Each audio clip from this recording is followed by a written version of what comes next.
Բարի երեկո ձեզ, ես Վարդան Խոստիկյանն եմ, 73 տարեկան,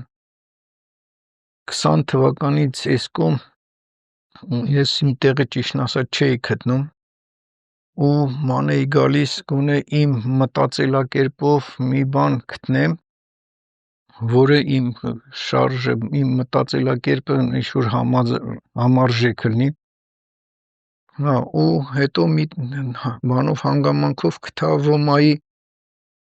տեսարիզներից մեկը ու ստացվեց այնպես, որ լրիվ իմ մտածածը բան համընկնում էր Ոմայի մտածելակերպի հետ։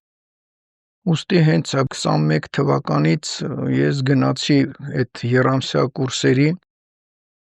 ու մասնակցեցի հիմնականում բոլոր Ոմայի նախաձեռնություններում, թե գմբեթաշինություններում, թե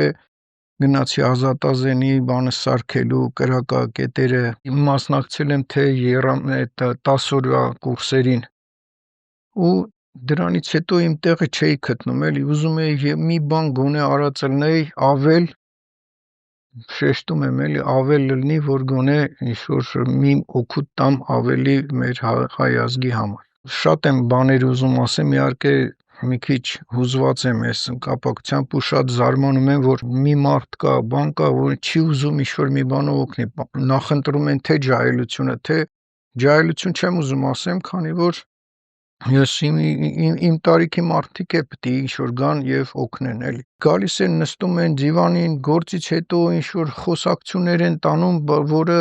ինչ-որ գործնական ոչ մի բան չունի։ Շատ եմ էլի ուզում մի բանով ավելի օգնած լինեմ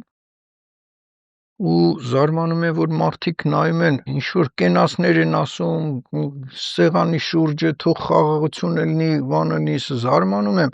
այդ կենացը ճիշտն ասած երևի մի 40-50 տարվա առաջվա կենաց է, երբ որ ինչ-որ սովետական միություն կար ու ինչ-որ ասում էին, որ խաղաղություն լինի, բայց երբ որ 4 կողմից բոլորդ է տեսնում եք ինչ է կատարում, ինչ կենաց եք խմում խաղաղության, ես չեմ հասկանում,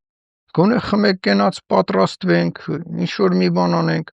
այդ հարցերը ինձ միշտ շատ է հուզում ու միշտ դրա մասին ես մտածում եմ, էլի որ ոնց են մարդիկ այդ կենացը բարձրացնում են, ինչ-որ ինչ իմաստ են դնում դրա մեջ, չեմ հասկանում։